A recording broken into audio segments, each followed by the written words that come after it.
We have another good fight on the Shakur Stevenson versus Edwin De La Santo card. It's the co-main with Emmanuel Navarrete versus Robson Conceição for uh, the WBO uh, Junior Lightweight Championship belt, which is currently owned by Emmanuel Navarrete. Okay, so we're gonna get into the prediction for this fight here. So let's look at the tail of the tape, man. So we got Emmanuel Navarrete, the champ. He's 28 years old, from Mexico, with a height of 5'7", a 72-inch arm reach. He has 38 wins, 1 loss, 31 big wins by knockout, and he has an 81% KO ratio. So Emmanuel Navarrete is rocking with some big power. Very awkward fighter, long arms, good left hooks, good chin, very durable. But his defense is not that good. Doesn't really have footwork like that. He's more of a come forward, plotting puncher. He likes to punch down as well too. And he also not that he doesn't have the real. He's not a quick fighter. He doesn't really have the speed. All right. So let's talk about his last fight. His last fight was against Oscar Valdez. All right, that was in August, man. So this year alone, this fight with Robson Conceição, this will be Manuel Navarrete's 3rd fight of the year. So he's been pretty busy this year. His first fight was early in the year against Liam Wilson. He knocked him out in the 9th round. So the fight with Oscar Valdez was a gritty fight. It showed how tough Emmanuel Navarrete is, man. He was hurt to the body a few times in that fight against Oscar Valdez, who's a pretty good body puncher, very sneaky body puncher, Oscar Valdez. He managed, though, to pretty much mangle Oscar Valdez's face. He just dominated. It wasn't really like a domination where it was like he clearly sweeped Oscar Valdez, but he ended up towards the end. Like he picked up a little bit more, but very good back and forth fight between two Mexican fighters. You know, so I won't take that away from him. He's the champ now, 130, the WBO strap.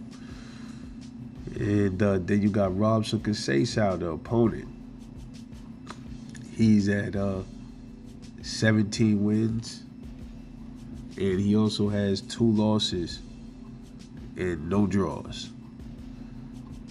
Okay.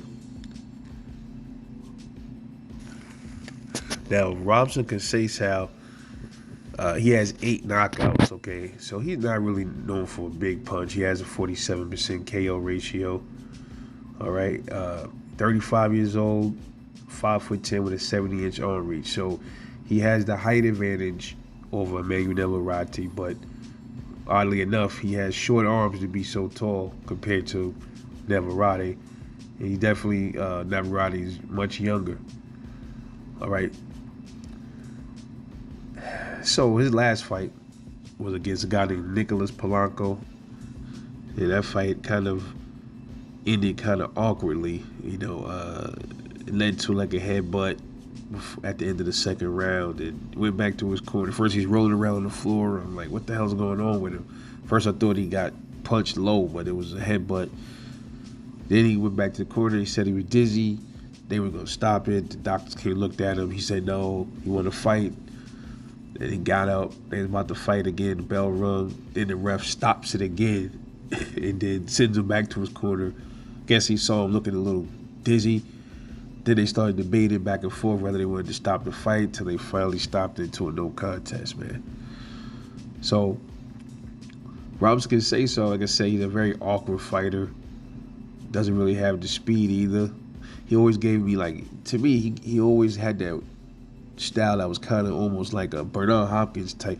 He reminded me of B-Hop too. He kind of resembles a miniature version of B-Hop. just something about his stance, his style, the way he punches, kind of gives me Bernard Hopkins vibes. But he can box. He has okay defense, and he just don't have the punching power. And listen, y'all already know, power to me is not everything. But when you fight somebody like Emmanuel Navarrete, bro, you gotta have some kind of snot to keep him off you, bro. You do. I admit it. He's a pressure fighter. He's gonna come when he wanna come. He's coming with some thump. Okay, and Oscar Valdez had some good power, and he was having issues. He couldn't really keep him off him either. Not many boxers can keep Emmanuel Navarrete at bay, bro. But he can be hurt to the body. But does Robinson Casesa have the power to hurt Navarrete? I mean, this is boxing. You can say, overall they all do have the power to hurt each other. But overall, man, these dudes take punches all the time, so they build up resistance to certain fighters, bro. If you don't got the power, it's almost like you tapping them with a damn, you hitting him with a slap across his chest almost, man. So I see Emmanuel Navarrete walking down Robinson Casesa for the duration or however long this fight lasts. And one thing though, I will say though, Navarrete, he gets hits with lefts a lot. I noticed that too. So Robson, man, maybe can try to attack his left body. This is, the body is the part of the body where that's the most vulnerable in the boxing ring, man. You keep hitting somebody down there, they're gonna get tired of getting hit down there. If Robson has the IQ to know that and start, chopping away at Navarrete's body, is that going to still be enough though? So I just don't think so. I don't think he has it in him. I got him getting stopped, probably maybe 7 rounds. So he's gonna get stopped probably viciously because both of these dudes leave themselves open a lot. Emmanuel Navarrete and Robinson Casesa. They both, sometimes you see them swinging, especially Navarrete, boy. He likes to swing for the fences, boy, and that can get him touched up. I see Casesa having some good moments in that fight, countering Navarrete every time he slip up, but I don't see him having the effective punches that's gonna really hurt him. So that's why I see Emmanuel Navarrete steamrolling Robinson Casesa out to a 7th round knockout. Just how I see it.